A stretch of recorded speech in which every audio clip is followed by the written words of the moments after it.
The first post office in the U.S. was established in a tavern.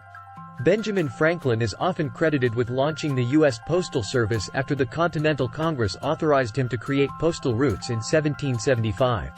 But before the ingenious founding father became the first U.S. postmaster, there was another important mail manager, a tavern owner by the name of Richard Fairbanks. About 136 years before Franklin's post office management, Fairbanks Tavern became the first post office in the United States. There, the businessman, who was permitted to sell wine and strong water along Boston's Water Street, became responsible for collecting and distributing mail. Combining a post office and a bar might seem unusual by today's standards, but in the 17th century it was a common and clever system. European practices of the time often designated inns and taverns as post offices because they were regular gathering spots within communities. Public houses had a major influence on colonial life too, providing meals and directions for travelers, entertainment, and news. That logic is why, on November 6, 1639, the Massachusetts General Court designated Fairbanks Tavern as the official post office for all letters which are brought from beyond the seas, specifically meaning any correspondence between the colony and Great Britain. Fairbanks was paid 1 penny for each letter he handled.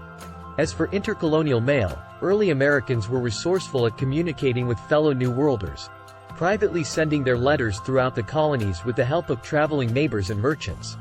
Popping to the post office to purchase a book of stamps is a routine task for many Americans, though it wasn't the norm until 175 years ago. At one time, American letter senders didn't pay postage. The recipient of their message did. That is, until 1847, when Congress allowed the U.S. Postal Service to issue its first official stamp. Although mail service had existed in America since the Revolutionary period, by the 1840s the USPS was operating at a budget deficit, in part because delivery fees weren't always paid upon delivery.